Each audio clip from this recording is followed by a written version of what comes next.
You're thinking, ew. Brother, ew.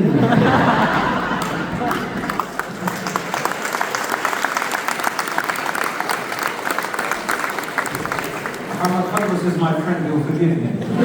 What's that, brother? My brothers and sisters. But the food in Jannah is not like here. The spleen that you eat is not like here. It's like no other spleen that you've ever tasted. I mean, the only reason we don't like something here is because we've tasted it before and we got bad experience. In Jannah, you don't get that bad experience. And then you feel hungry, you feel like you want the real food. And so Allah sends to you servants who have prepared for you beautiful food. It's from a cow, C-O-W, a cow that has been grazing in Jannah. Ever since it was created, this cow has been grazing in the most tender parts of the grasses of Jannah. You will eat from its food, and can you imagine the chefs in Jannah? What kind of chefs are they that prepare the food for you? Allah has created to make that food for you. Allah only knows how amazing. You have a feast, you have a fiesta, you have servants, you have your family with you, you have your spouses, you have the angels.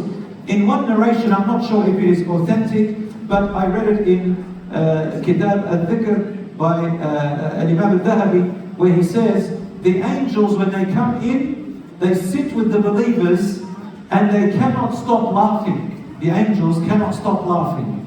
They find the believers very, very funny. I don't know what makes us funny to the angels, but they keep laughing, mashallah. Allahu a'lam if it's authentic or not, but this is what he wrote. Again, brothers and sisters, in Jannah, you have this feast and you have this amazing thing. And I read one narration, there's also a book, if you want to read more, it's called Kitab al-Ruh by Ibn al-Qayyim, The Soul by Ibn al-Qayyim. It explains tremendous things about Jannah, la ilaha illallah. So it'll just take you away into another world, la ilaha illallah. My brothers and sisters, he said that when you enter paradise, some people, their spouse, their wife, so the man comes in and the wife is separated. You're separated from that wife that you're going to have. And you know your house and your palaces and your land, which is beyond this world, Allah, it's bigger than the earth and everything. You know exactly where it is, you get a geospatial map in your head, you know exactly where to go. And you go there, and when you reach there, you find a specific palace that has a high tower, very, very high in the sky. And it's got an enormous light right on the top, massive, massive, huge light, more than the sun.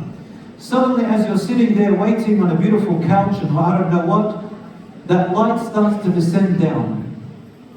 Comes down, subhanallah, and if the narration is authentic, it says the person thinks it is Allah.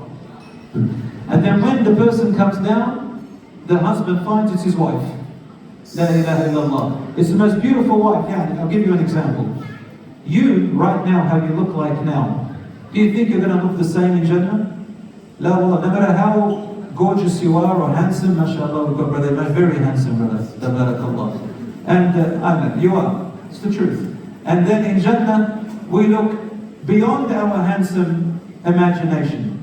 Yeah, the people in Jannah, when they meet each other, the light that emanates from their faces and body, there is a market in Jannah. When you meet each other, then you go back and your spouse says to you, you look even more handsome and more pretty. You say, yes, I was just at the market. We met, and your light gets exchanged. The beauty upon a person in paradise cannot be described. Cannot be described. My brothers and sisters, and then